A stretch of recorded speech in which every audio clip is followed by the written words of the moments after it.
Good morning, New York, New Jersey, and Connecticut. Welcome. You're listening to Get Active on Z100, New York's hit music station. I'm your host, Kevin Burke. Each Sunday morning at this time, Get Active profiles organizations making a difference in your community. Our topic this week is healthy eating. With us, we have Richard from Slow Food USA. Good morning, Richard. Good morning, Kevin. How are you? So, Richard, what does Slow Food do? What are you guys all about? Slow Food is the global volunteer network of communities, individuals who want to change the world through food by rediscovering all the old food traditions that are disappearing, by reactivating them in our communities through farmers markets, school gardens, and ultimately creating community through food. So is there a problem with fast food? Is fast food bad? Oh, it's so boring. Everywhere you go in every city on this planet, too much of the same thing is being served, and we're losing the fine-grained texture of why we go to places, because food is different and unique in those places. We also forget the skills of how to live, how to cook and grow.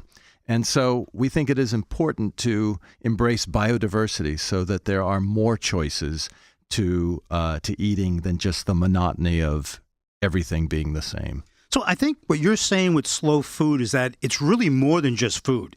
It's basically the whole system of how food gets created and distributed and purchased in the community. And it's even more than that. It actually affects your entire culture. Yeah. It's way beyond just the food and your health. It's also about your culture and traditions. Is that right? No, I agree. I think we have unfortunately reached a point where we almost talk about food as if it's fuel. Are we going to eat light or heavy? And there's so much more to food than it just being fuel. Food is culture. It is economics. It is politics. It is, of course, at the core of what a healthy, stable society is that we have access not just to cheap food, but to good food. Food that's good, that it's clean, and that it's fair for those who grow it as well as for those who purchase it. You know, I know this movement, slow food, it's really global. It's a global movement. And you, Richard, are running the Slow Food USA, the chapter right here in Brooklyn. And this was started by a guy, like an Italian food writer in Rome, like in the 80s. A fast food place moved in, and he just freaked out. He just said, we're going to lose our whole culture. And instead of protesting and with signs and picketing, he basically just made pasta and handed it out in front of the store. And that idea just took off, right? It has. It's a global movement. We're in 160 countries. But of course, we in the epicenter, the belly of the beast of fast food in the United States, what we do is extremely important because communities are rediscovering why they're there.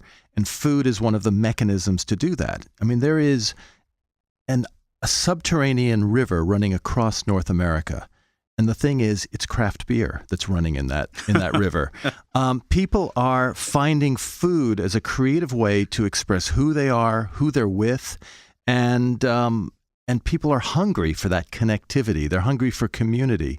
And what I see that is so helpful in the United States is that you may see slow food. You may not know that we're there, but you'll see a red snail, which is our symbol, because we think you should go through life slowly, enjoying life as you go like a snail. And there are over 150 local chapters and slow food activity, whether it's school gardens, farmers markets, farm tours, dinner clubs, drinking clubs, all of which are designed to put the social back into food. That food should not be enjoyed just by yourself as though you're eating, fuel quickly. It should be savored. There should be a universal, right to pleasure, food as pleasure. This is something we lose because all of the indicators of what gets us through life is steering us away from this. And we're trying to bring people back into the sense of community through food. I know there's a lot of casualties with fast food. I mean, there was a time with Father Knows Best where it was, everybody just sits down and has a meal together. That's unheard of today almost. I mean, how is it that the most radical thing you can do in America is to grow your own food, harvest it together, cook a meal together, and sit down around the table without your phones? I mean, that is almost the most radical thing you can do. And not that we just want to harken back to the past. I mean, who cooked the meal and how was it raised? Those were questions back then. But today, how can we begin to reconnect through food and spend time together? Eat more slowly. You eat more slowly, you actually eat less food. The quest for health through food should not be, you mustn't eat this, you should only eat that. I think you can make choices, enjoying food, but enjoying it together and learning and the social nature of talking. And that is what Carlo Petrini and the founder of Slow Food did in Italy, was creating pasta parties in the street. Because, my gosh, there has to be joy connected with food. I know that fast food has gotten like the tyranny of red meat, where basically there's, it's industrial. There's industrial production. It's done globally. They spend a lot of energy shipping it around the world. And basically they have to use a lot of chemicals and pesticides and preservatives. And people are rejecting that. Some companies that have embraced your organization, Slow Food, are Whole Foods, the natural supermarket, the Food Network, the television channel. And you basically have won awards. You did some work in the South where you were named Hero of the New South by Southern Living magazine, and you were named the Public Health Champion by Tulane University because of the work that you did rebuilding the agriculture in New Orleans after Katrina. So really, I mean, this whole idea is starting to really catch on, I think. I think people are, it is me and so many people like me who are finding that their thirst for community, their thirst for purpose of why we live where we do and who do we interact with. And food is like this wormhole in the universe between people of all walks of life. And it brings, the joy to everyday life. It is almost the revolution of everyday life is through food. And I think in particular, what is at the core of what's so wrong with our food system is our obsession with scale and efficiency and speed, and this very dated idea of a hunk of meat in the middle of the plate surrounded by a supporting cast of characters known as vegetables. And we need to get to a place where we eat better meat that's not pumped with all the chemicals, where the animals do live lives, and eat less meat and learn how to think of meat as flavor rather than focus of every meal. But that is, of course, a very new idea in our American construct. But that is why also it is so exciting that through immigrant communities that come to our country, they bring new ideas that are beginning to reshape our idea of how to eat and how to navigate our way around the plate and think about how we construct our meals differently. This is exciting because people, and especially younger people who take photographs of all their meals, they themselves see food as part of their daily adventure. So there's an opportunity to change behavior and create joy and excitement around food. I think part of the reason you, Richard, are into this is that you know for a fact, because you've seen this, you've been involved with local farmers markets and stuff. You know that if you don't change and start doing the slow food lifestyle, you're going to get sick and you're going to die early. Yeah. I mean, the American diet, you are, most likely to be obese, have childhood obesity. Was like unheard of, a couple of decades ago. Diabetes, the three big killers in America, heart disease, cancer, and stroke, it's all related to diet. There's other things too, but a lot of it is that lifestyle. And if more people embrace the slow food lifestyle, they would actually, be healthier and live longer. But there's people out there going, I can't afford to buy organic food. And I get a coupon for the fast food. So what should I do? Well, of course, the enemy is time and intimidation. And it's intimidating to not know how to navigate your way around food choices or what to do with, a giant bundle of kale. How do I chop it? How do I cook it? And I think, there are a couple of things you can do, but almost maybe the single best thing to do is to stumble your way into a farmer's market. And what you'll discover is that everyone else who's queuing up for their fruits and vegetables and cheeses and seafood and meats, they too are trying to relearn how to cook and eat in America. And so you're not alone. We're all trying to figure out how to navigate this. But if you eat food that is not on the extremes of salty and sweet, but begin to develop a palate where you taste and enjoy other kinds of flavors, your life will change, your meals will change, and you'll live longer. Give out your website. Sure. Our website is slowfoodusa.org. And there's all kinds of different activities you have. There's a list of farmers markets. You have school gardens for kids, and you actually teach that.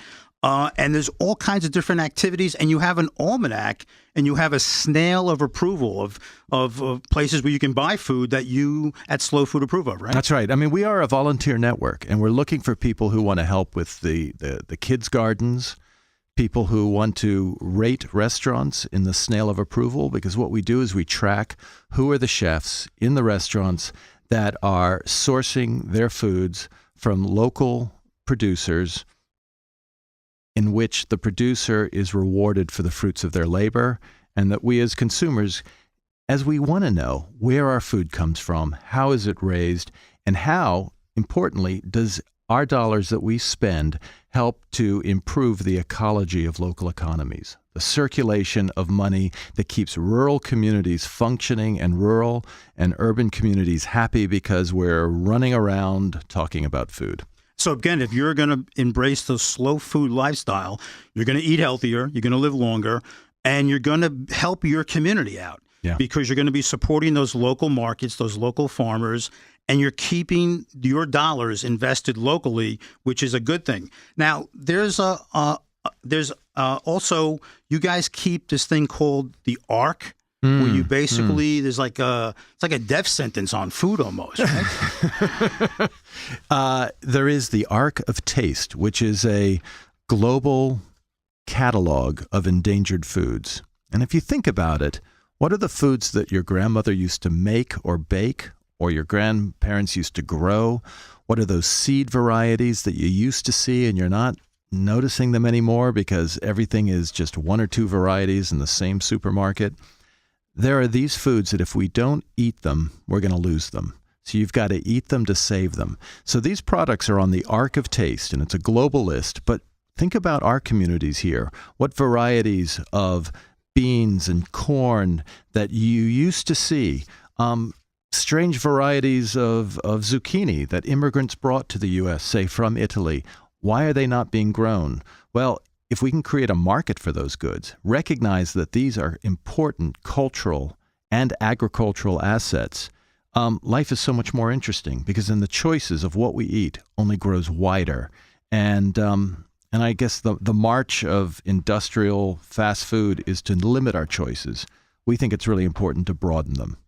So basically, to have a much happier and healthier lifestyle, embracing the slow food method, you would basically, you want to buy local, you want to, support those local communities, you want to get active in those farmers markets. But some of the other things that you talk about, like join a community garden, you see that where people have taken these vacant lots and they're growing fresh fruit, and that's healthy. That doesn't have all those pesticides and chemicals. And there's a number of things you list on your website. Give out your website again. Sure. Our website is slowfoodusa.org, because we are an organization. We're a nonprofit organization committed to growing the next generation of kids who will run towards the good food because they're growing it in school gardens or community gardens, or they know the farmer in the farmer's market.